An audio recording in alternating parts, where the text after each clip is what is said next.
Facebook और YouTube channel में उपस्थित सभी को मेरा जय गुरु। आज का जो विषय है और वो विषय रहेगा धर्म। धर्म के बारे में हम बहुत सारे बातें सुनते हैं। साधारणतः हम लोग ये भी कहते हैं कि धर्म जो है जो एजेड हो चुके हैं, उम्र दराज हो चुके हैं, धर्म तो उनको करना चाहिए और हमें अभी धर्म करने का कोई समय ही अभी नहीं हुआ है। धर्म करने के समय में धर्म करूँगा, अभी तो धर्म करने का समय नहीं। तो इसमें एक बात मुझे याद आ रही है, एक है धर्म करना और एक है धर्म से पहले अगर लिख जाए तो वह अधर्म। दो ही तो कार्य जीवन में होता है, धर्म और अधर्म। धर्म का अर्थ सबसे पहले हमें समझने की ज़रूरत है और इसमें कुछ प्रश्न है, उस प्रश्न का हमारे माइंड में रखना चाहिए कि ये धर्म क्या है, धर्म क्या प्रत्येक व्यक्ति के जीवन में ज़रूरत है और ये धर्म किस समय से करना चाहिए, किस उम्र में करना चाहिए, ये सारी बातें। और ये भी हमें जानकारी की ज़रूरत है कि धर्म क्या प्रत्येक व्यक्ति के लिए अलग अलग होता है, प्रत्येक जाति विशेष के लिए ये अलग अलग होता है। ऐसे बहुत सारे चीज़ें, क्या दुनिया में कितने धर्म हैं, ये सारी बातें।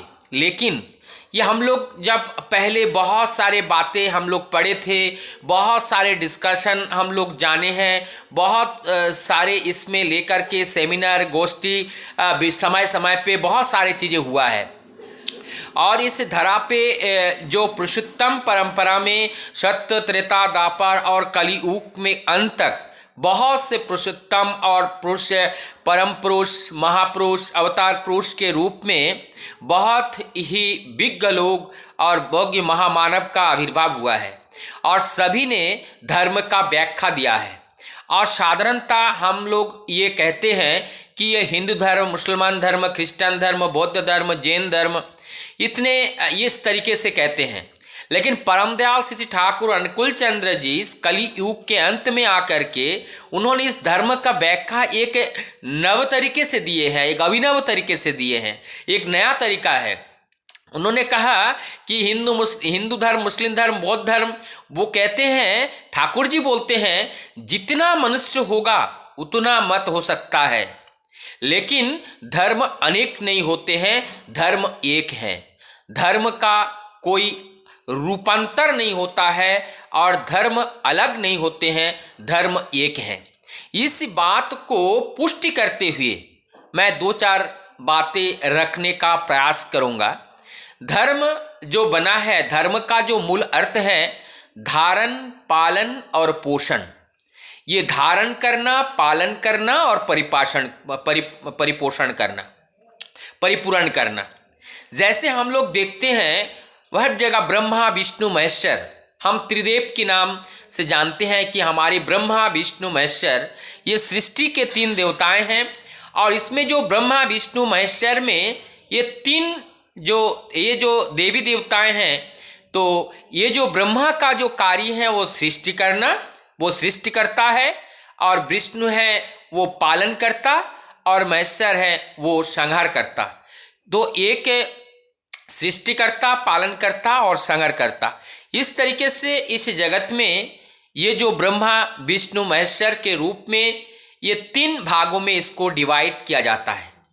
तो ये हम जब देखते हैं तो अब जरा अपने आप हम सोचे कि जो ब्रह्मा का काम है सृष्टि करना, तो इस जगत में प्रत्येक जो वस्तु है या प्रत्येक जो मनुष्य हैं या जंगम में जितने भी पेड़ पौधे हैं, जीव जंतुएं हैं, प्रत्येक में एक ऐसा टेंडेंसी है कि अपने जैसा और एक को उत्पन्न करना। इसका मतलब हम सबके अंदर वो ब्रह्म शक्ति है।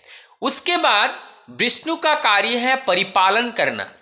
तो ये जो उसमें जो उनका जो भी संतान संतति जन्म देते हैं, फिर उसका वो पालन पोषण करते हैं। अर्थात विष्णु का जो कार्य है वो कार्य भी वो निभाते हैं। उसके बाद जो उनके अंदर अवगुण है उस अवगुण को भी दूर करने का कार्य करता है। तो इस प्रकार से हर इस सृष्टि पे प्रत्येक व्यक्ति, प्रत्येक वस्तु के अंदर, प्रत्येक जो लिविंग थिंग्स हम जो बोलते हैं कि प्रत्येक के अंदर अपने जैसे उत्पन्न करने की क्षमता होती है, उसके पालन करने की क्षमता होती है, और फिर उसको सुरक्षित रखने के लिए जो जो व्यवस्थाएं हैं, ये सारी व्यवस्थाएं उनमें होती हैं।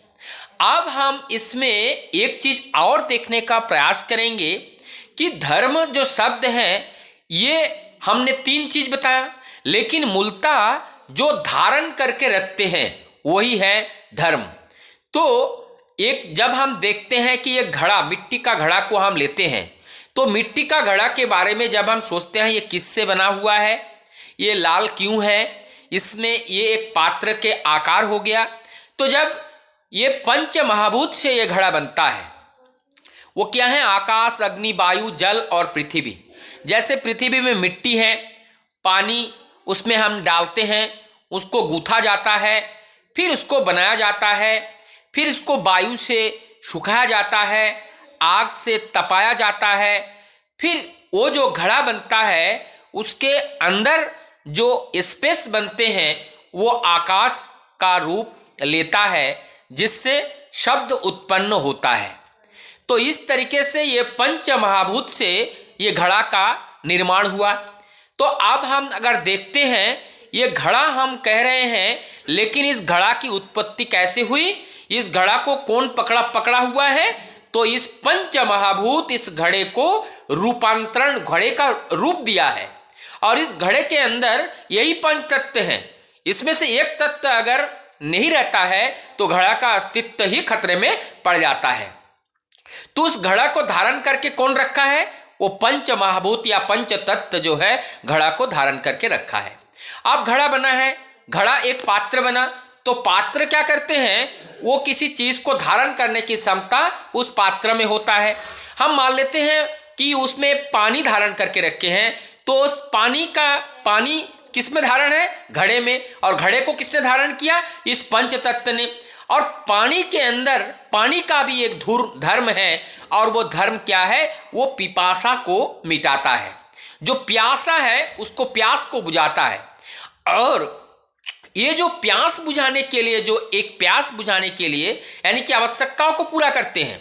तो अगर हिंदू, मुस्लिम, सिख, बौद्ध, जैन अलग अलग संप्रदाय के लोग अगर बैठे हैं, उसमें से सबको प्यास लगा हुआ है, तो सबको प्यास बुझाने के लिए पानी की आवश्यकता होती है। या इतना ऐसा नहीं कि ये अलग संप्रदाय के हैं इसीलिए इनकी प्यास अलग चीज से बुझती है।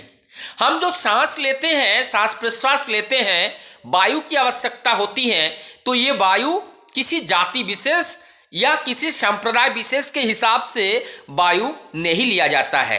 तो इसका मतलब ये वायु भी सबके लिए समान मात्रा में आवश्यकता है। इस तरीके से जो धूप है, वो धूप भी हम प्रत्येक व्यक्ति के लिए एक समान रूप से आवश्यकता होती है, उसमें जाति विशेष की कोई जरूरत नहीं है। तो अब हमें समझ में आया कि धर्म वही है जो हमारी अस्तित्व को धर के रखता है, उसको जीवंत करके रखता है, उस अस्तित्व को बरकरार रखता है। जो अस्तित्व को बरकरार रखता है वही उनका धर्म है। और जब हमारा ये शरीर पंच तत्व से बना हुआ है, और पंच तत्व से बनने के बाद इसके अंदर स्वयं वो मालिक विराजमान है। अब इस पंच तत्व का शरीर से वो जो अस्तित्व है, जो एग्जिस्टेंस है, जो सत्ता है, उस सत्ता का संवर्धना यानी कि विकास, अर्थात ये जो सत्ता जिसके अंदर है उस चीज का जीवंत रखना और उसका वर्धनशीला करना, ये उस सत्ता की उपस्थिति के वजह से संभव होता है। तो वो जो सत्ता का प्रतिकूल जो परिस्थिति है, जो प्रतिकूलता है, वो सारी प्रतिकूलता को रक्षा करके सत्ता को संरक्षित रखने का जो कार्य है, उस कार्य को या उस कर्म को धर्म कहते हैं। तो धर्म का मतलब है सत्ता का संरक्षण करना।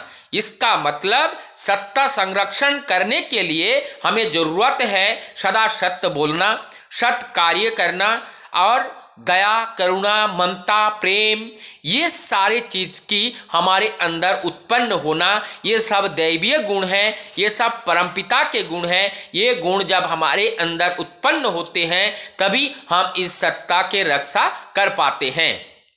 तो इसी प्रकार से हम अब समझ में आया, धर्म एक है, धर्म अनेक नहीं होते हैं। जितना मनुष्य होता है उतना मत हो सकते हैं, लेकिन धर्म अनेक नहीं होते हैं। परम दयाल श्री ठाकुर धर्म का और एक सुंदर व्याख्या देते हैं। ठाकुर जी बोलते हैं कि ये जो मनुष्य जो होते हैं कि दूसरे को जो सेवा करना, दूसरे का सेवा करना और दूसरे को सेवा करके उनका रक्षा करना और खुद